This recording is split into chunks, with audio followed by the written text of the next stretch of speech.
find my way back to you, till you make amends with the demons you've been through. And I can't regret leaving you alone until you find your way back home. नमस्कार दोस्तों, मैं हूं आपका दोस्त प्रवीण चावड़ा और मेरे YouTube channel life with PC में मैं आपका स्वागत करता हूं। अभी दोस्तों आज हम जाने वाले हैं महात्मा मंदिर गांधीनगर की ट्रिप पे। वहाँ पे जाके देखेंगे कि क्या क्या चीज़ें बनी हुई है, उसको कैसे बना गया है, और उसके बारे में थोड़ी इन्फॉर्मेशन मैं आपको दिखाऊंगा। थोड़ी वीडियो भी वहाँ पे बनाएंगे और आपको दिखाएंगे कि क्या मैजिक मार्बल वो पूरा खड़ा किया गया है। तो चलिए दोस्तों देखते हैं महात्मा मंदिर।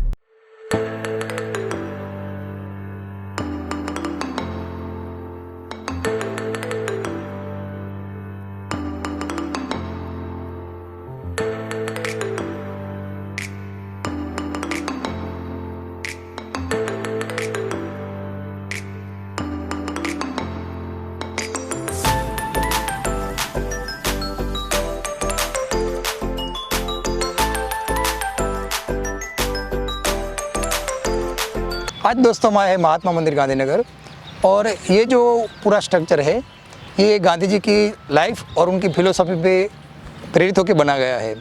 तो इसके बारे में आज थोड़ी बात करेंगे।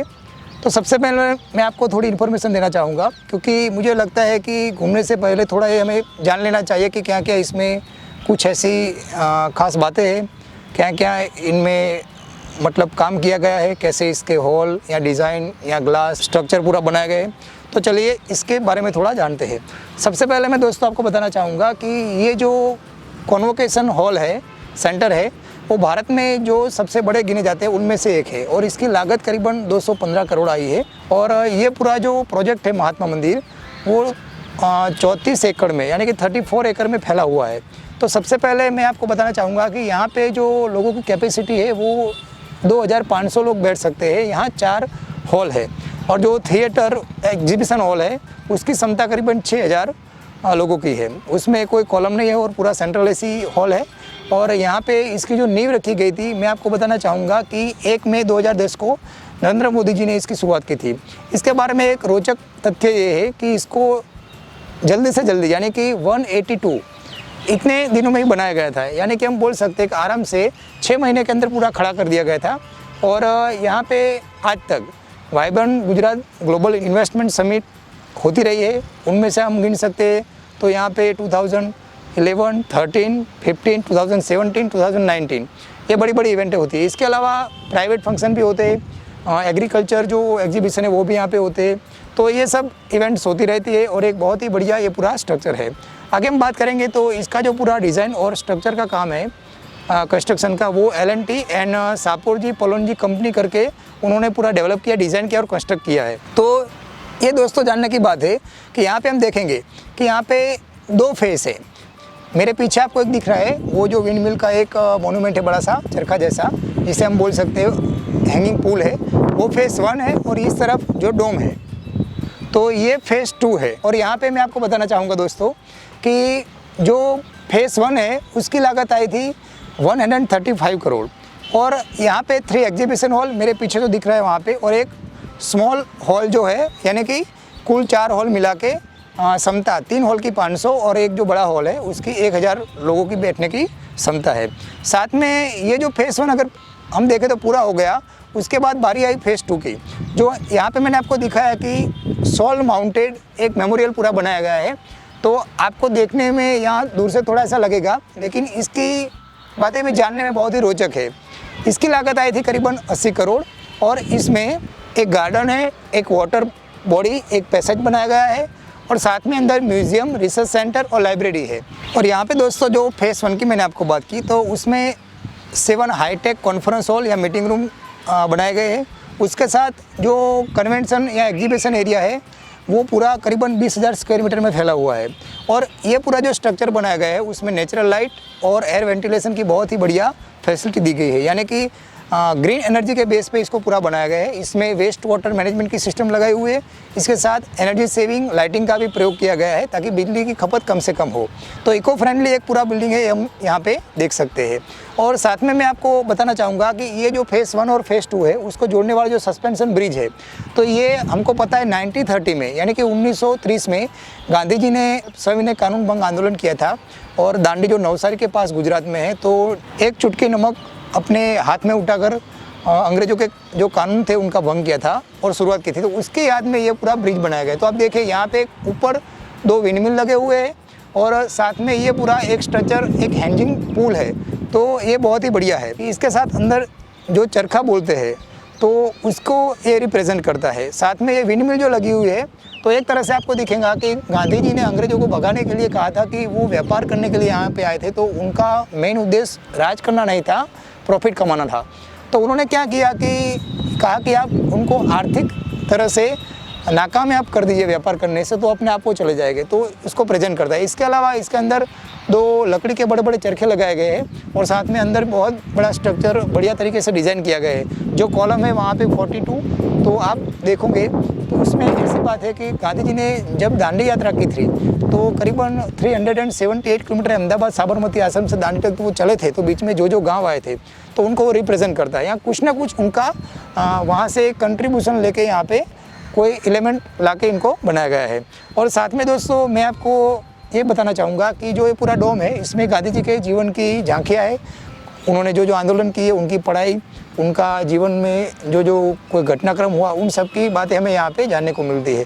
और हम यहाँ पे ये भी देख सकते हैं, मैंने जब यहाँ पे एक बार विज़िट की थी तो ऑडियो विजुअल वहाँ पे 1 घंटे और 30 मिनट का पूरा एक आपको वीडियो दिखाया जाता है, तो आपको पता चलेगा कि गांधी जी का जीवन और फिलोसॉफी कैसी थी। दूसरी बात दोस्तों मैं इंटरेस्टिंग आपको बताना चाहूँगा कि ये जो पूरा महात्मा सेंटर है उससे ठीक सामने 3 किलोमीटर की दूरी पर विधानसभा भवन यानी कि गुजरात स्टेट की जो लेजिस्लेटिव असेंबली है वो सिचुएटेड है, यानी कि लोकेशन उसका एग्जैक्ट सामने है। बीच में पूरा एक गार्डन है और साथ में ये गार्डन के होते साथ साथ 3 लेन 1, 2 और 3 डिवाइड किया गया है। स्टेट लाइन कैप्सूल यहाँ पे इंस्टॉल किया गया है। तो टाइमलाइन जो कैप्सूल होता है वो एक बात होती है कि स्टेट का जो सीक्वेंशियल टाइम क्या क्या होता है, कैसे मतलब उसका टाइम टू टाइम रिफॉर्मेशन हुआ है, वो सब बातें उसमें होती है। तो इसके अलावा एक अच्छी बात ये है कि जो पूरा ये फेज़ 2 का आपने देखा स्ट्रक्चर, तो उस पर पूरा एक गार्डन बनाया गया है। तो ग्रीन रूफ जैसे हम बोल सकते हैं पूरा स्ट्रक्चर का, वो यहाँ पे सिचुएटेड है। फिर आइए देखते हैं कि इनके अलावा रियल में हमें क्या क्या देखने को मिलता है।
हालांकि दोस्तों अभी ये कोरोना का काल चल रहा है, मैंने अपनी तरफ से बेहतर एक प्रयास किया है आपको सब इन्फॉर्मेशन देने का, और मैं आपको दिखाने के लिए जो चीज़ें जितना हो सके उतना मैं प्रयत्न कर रहा हूँ। लेकिन कोरोना की वजह से ये पूरा एग्जीबिशन सेंटर भी बंद है, कोई इवेंट यहाँ पे हो नहीं रहे, वरना मैं अंदर जाके पूरा आपको डिटेल में ये सब बताता। लेकिन देखते हैं इन फ्यूचर चांस मिला तो फिर यहाँ पे आएंगे, इसकी जर्नी आपको दिखाएंगे, और आपको भी मुझे आशा है ये बहुत अच्छा लगेगा। तो ये वीडियो अगर मेरा आपको दोस्तों अच्छा लगा तो इसको लाइक कीजिए, इसको शेयर कीजिए, और मेरे चैनल को सब्सक्राइब कीजिए अगर नहीं किया है तो, ताकि आने वाले वीडियो मैं आप तक पहुँचा सकूँ। साथ में ही जो बेल नोटिफिकेशन है उसको प्रेस कर दीजिए, ताकि मेरे वीडियो जब यूट्यूब पर आए तो उसका नोटिफिकेशन आपको मिल जाए। Thank you very much.